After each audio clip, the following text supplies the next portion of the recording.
Hello everyone, আসসালামু আলাইকুম। চলে এলাম নতুন আরও একটি ভিডিও নিয়ে। তো আমি চলে এসেছি হচ্ছে বাজারে মাছ কিনতে।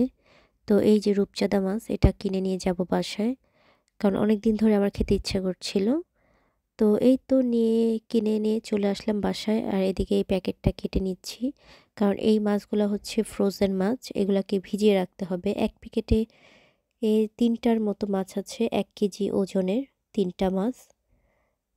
তো বাংলা টাকায় পড়েছে মনে করেন ১৪০০-১৫০০ টাকার মতন এই তিনটা মাছ।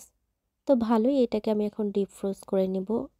আর এদিকে হচ্ছে ভেজে নিচ্ছি, সমোচা কিনে এনেছিলাম, সমোচা ভেজে নিচ্ছি। আর এই সমোচার প্যাকেটে ছিল ২০ টার মতন সমোচা, দাম নিয়েছে ৪ পাউন্ডের মতন। আমি দাম বলে দিচ্ছি এর জন্য যে অনেকে হয়তোবা জানতে চায় যে লন্ডনে কীরকম দাম জিনিসপত্রের, এর জন্য দাম বলে দিচ্ছি, অনেকেই জানতে চায় এর জন্য। আর যাই হোক, এই যে আমার মাছটা আমি ভিজিয়ে রেখেছিলাম, তারপর আমি ধুয়ে কেটে নিয়েছি পরিষ্কার করে। এখন এটার ভিতরে হচ্ছে সব ধরনের মশলা দিয়ে দিব।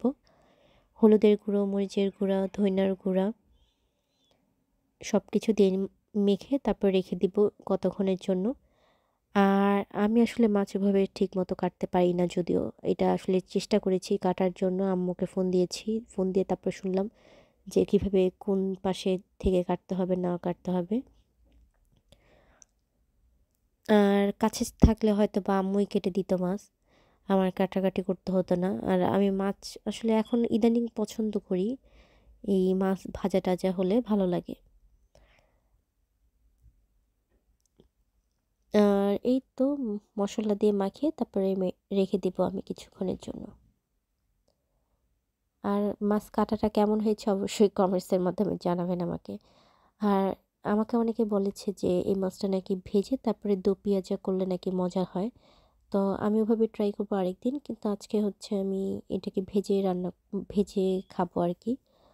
আসলে হঠাৎ করে সমুদ্রের কথা মনে হলো যে সমুদ্রের পাড়ে গেলে আমরা অনেকে মাছ ভাজা খাই, আমার কাছে তো খুবই ভালো লাগে। তো ওইটাই আসলে মিস করছিলাম, এর জন্যই আসলে কিনে এনে তারপরে ভাজবো আর কি। এখন সমুদ্রের পাড়ে যেতে না পারলাম তাতে কি, এখন বাসায় বসে তো খাওয়া যাবে।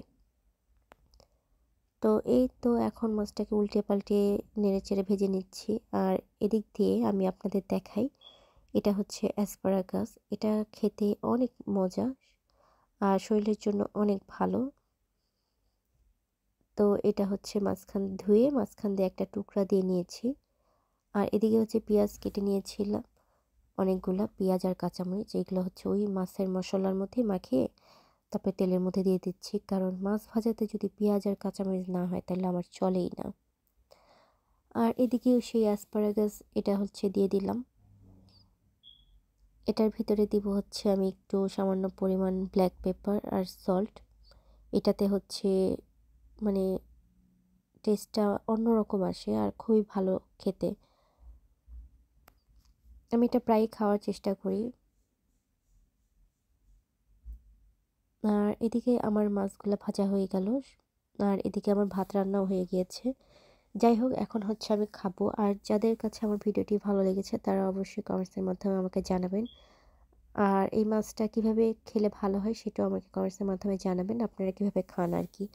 আসলে এক এক অঞ্চলে এক এক দেশে এক এক রকম করে খায় মানুষ, ভিন্ন ভিন্নভাবে। তো আমি এভাবে ট্রাই করছি, কেউ যদি অন্যভাবে ট্রাই করে থাকেন আমাকে অবশ্যই কমেন্টসের মাধ্যমে জানাবেন। আর এই তো, আমার ভিডিওটি ভালো লাগলে একটা লাইক কমেন্টস করতে ভুলবেন না অবশ্যই।